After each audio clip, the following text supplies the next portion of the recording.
You know, I've spent decades watching people make the same financial mistakes, not because they're foolish, but because nobody told them the truth in plain language. Right now, the IRS has quietly updated a rule that directly affects how Social Security benefits are taxed for millions of American seniors.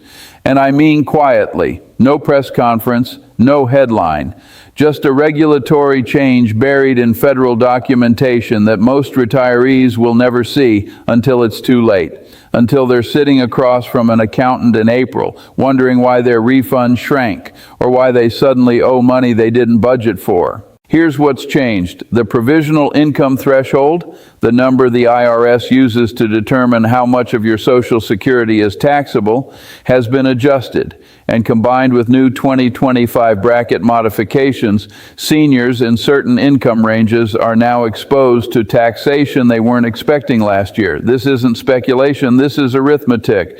And arithmetic, unlike politics, doesn't care about your feelings. So if you're collecting Social Security and drawing from a pension, IRA, or even part-time income, you need to understand exactly what this means for your money before the next filing season arrives. Now, let me be very direct with you, because I've never believed in sugarcoating things. People who sugarcoat financial realities are either selling you something or they're afraid of the truth themselves. I'm neither. So let's talk about what's actually happening inside the IRS framework right now and why it matters more to you, a retired American living on fixed income, than almost anything else you'll hear about this year. The Social Security system was designed decades ago with a certain assumption baked into it. That assumption was that most retirees wouldn't have enough additional income to warrant significant federal taxation on their benefits. Back in 1983, when Congress first made Social Security benefits partially taxable, they set income thresholds that seemed reasonable for that era. A single filer with combined income above $25,000 would see up to 50% of their benefits taxed.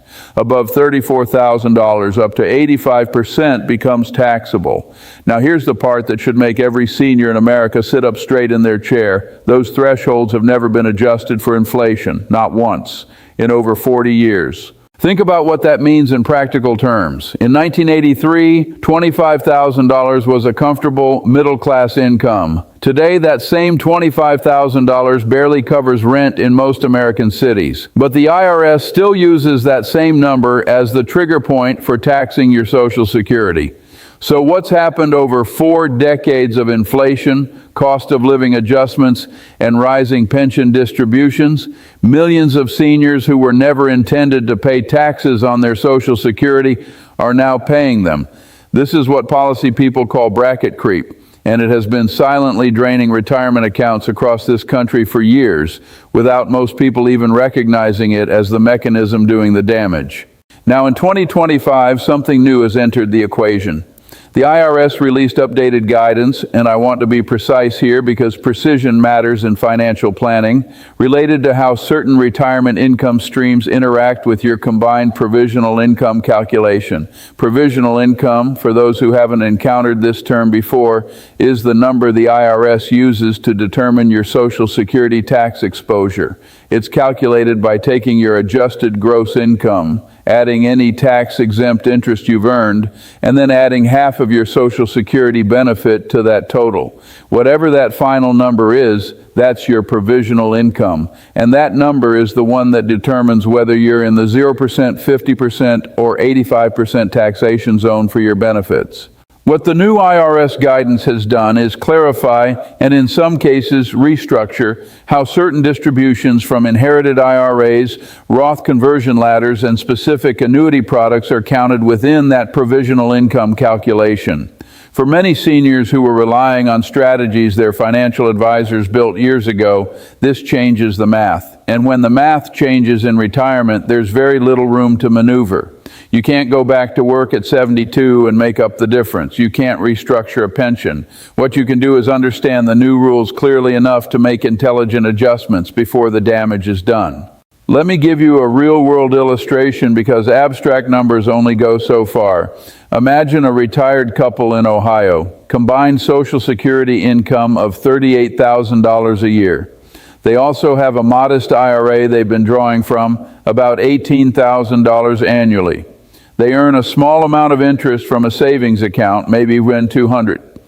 Under the old calculation framework they were familiar with, their provisional income landed just below the 85% taxation threshold. They were comfortable. They had a plan. Then 2025 arrives, their financial advisor calls and explains that a Roth conversion they did 2 years ago, which they were told would reduce future tax exposure, is now being counted differently under the updated guidance, pushing their provisional income above the threshold they'd carefully stayed below. Suddenly, an additional portion of their Social Security is taxable. That couple didn't make a bad decision.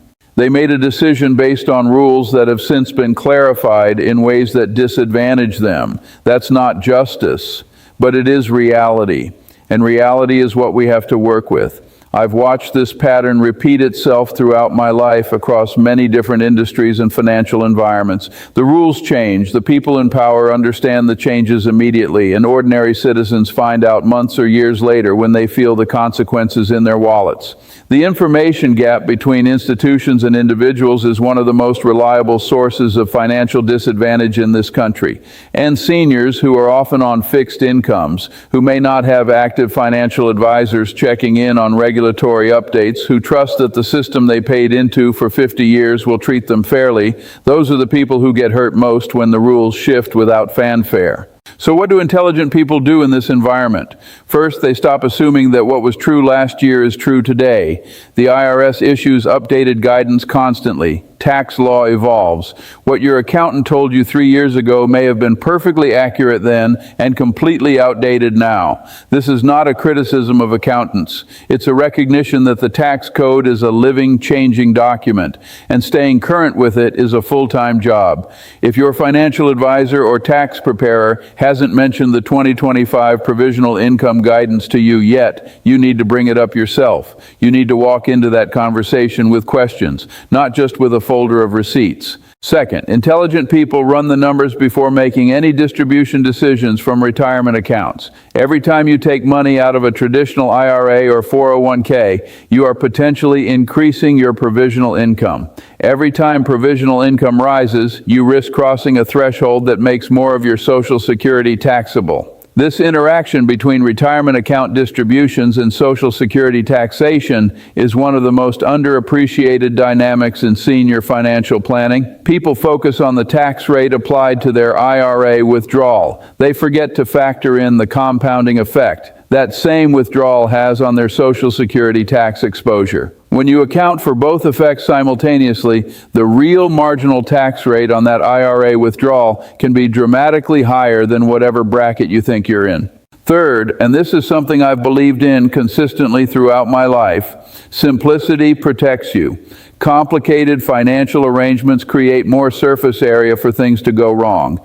If your retirement income strategy involves multiple account types, various distribution sequences, and layered tax optimization tactics, every single one of those layers is a point of vulnerability when the rules change. The seniors who fare best in environments like this are typically the ones whose financial lives are clean and comprehensible. Not because simplicity is always optimal on paper, but because simplicity is resilient in practice. When guidance changes, simple structures adapt more easily than complex ones. Now, I want to address something that comes up whenever this topic is discussed, which is the political dimension of Social Security taxation. There are people in Washington right now on both sides of the aisle who are discussing various proposals related to Social Security, its solvency, its benefit structure, and yes, its taxation. Some proposals would eliminate federal taxation on Social Security benefits entirely for lower and middle-income retirees. Others would preserve the current framework. I'm not going to tell you which political position is correct, because frankly, that's your decision to make as a citizen. What I will tell you is this: do not plan your retirement finances around legislative promises. Politicians have been promising to fix Social Security taxation for 30 years. The thresholds still haven't been adjusted for inflation. Plan around the law as it exists today and treat any legislative improvements as a pleasant surprise if they ever materialize. Optimism is fine. Depending on optimism is reckless. There's also a conversation worth having about the Social Security Administration itself and how it communicates changes to beneficiaries. The honest assessment is that the SSA does a poor job of proactive communication. They will send you your annual benefit statement. They will notify you of cost of living adjustments. What they will not do is send you a letter explaining how IRS guidance changes affect the taxable portion of the income they send you. That's considered outside their lane. So the SSA handles the benefit, the IRS handles the taxation, and the gap between those two agencies is where seniors consistently fall through the cracks. Understanding that gap exists is the first step toward making sure you don't fall through it yourself. I'm also aware that a significant number of seniors watching content like this are doing so because they feel uncertain. They've worked their whole lives. They've done what they were supposed to do. They've saved and contributed and waited patiently, and now in retirement they find themselves navigating a tax code that seems designed to be confusing. That feeling is legitimate. The complexity is real, but uncertainty addressed with accurate information becomes manageable. Uncertainty left unaddressed becomes regret, and regret at this stage of life is an expensive emotion. The best thing you can do right now, today, not next April, is understand your provisional income number. Know exactly where you stand in relation to those thresholds. Know how your current distribution strategy affects that number. Know what the 2025 guidance means specifically for the types of accounts you hold.